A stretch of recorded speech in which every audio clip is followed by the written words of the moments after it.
Good morning. I'm John Ellsworth, founder of Success Strategies Incorporated and the creator of the Success Strategies Advantage. I want to welcome you to today's presentation, which I've entitled, What Do Your Eyes See? My coach, business coach Dan Sullivan, co-founder of this strategic coach organization in Chicago and Toronto, has a quote which I'd like to share with you. He said, and I quote, "Your eyes only see and your ears only hear what your brain is looking for." End of quote. Let me say that again. Again, I quote, "Your eyes only see and your ears only hear what your brain is looking for." End of quote. Sounds simple? Maybe so. But I have a client who claims in the infamous Johnny Cash line, "I'm a worried man.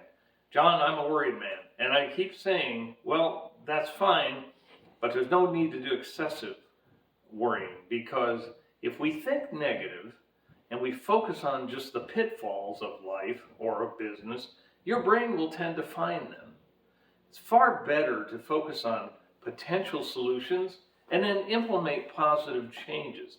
Implement positive changes that will make those potential solutions replace the obvious problems. So what I want you to do is start to focus on more positive outcomes and set some challenging yet reasonable and attainable goals. Even if they're small goals at the beginning, that will get you moving forward and encourage you to set bigger goals and move forward even more rapidly.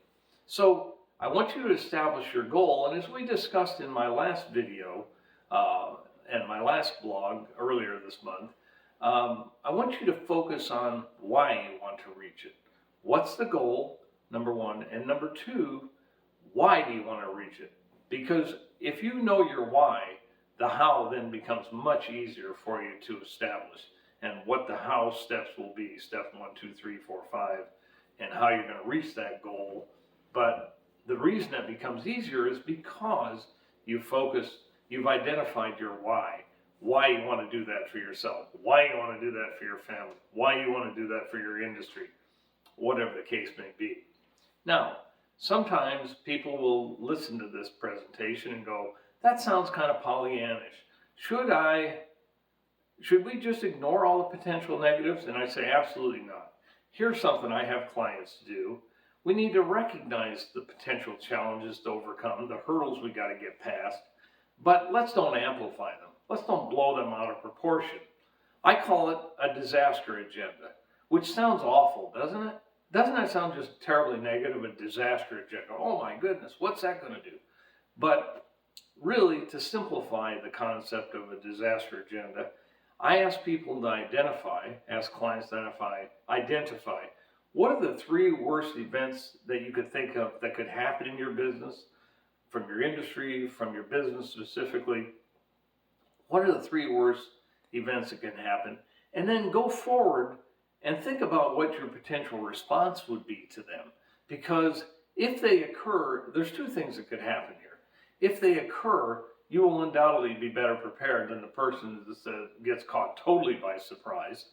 And number 2, if something similar happens, you'll also be better prepared to handle that and overcome the hurdle associated with that challenge. So a word of caution. As I said earlier, don't ignore the negatives. But please, let's focus more on the positives, on your objectives, the steps you need to take, and not dwell on those negatives either. I want you to make your primary focus the objectives and why you want to achieve them, what you want to achieve, why you want to achieve them. Focusing on these will bring you greater success, and I will be the first one to tell you, I will be at the finish line cheering for you when you come in with a win. And I want to end with a quote from author and motivational speaker Leonard Sweet. He said, and I quote, "The future is not something we enter, it's something we create." End of quote. I want to thank you for listening today.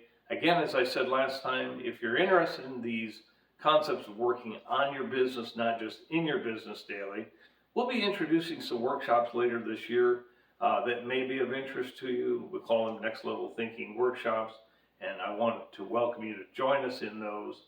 Again, I'm John Ellsworth, founder of Success Strategies Incorporated and the creator of the Success Strategies Advantage. And I want to thank you for listening today. Thank you very much.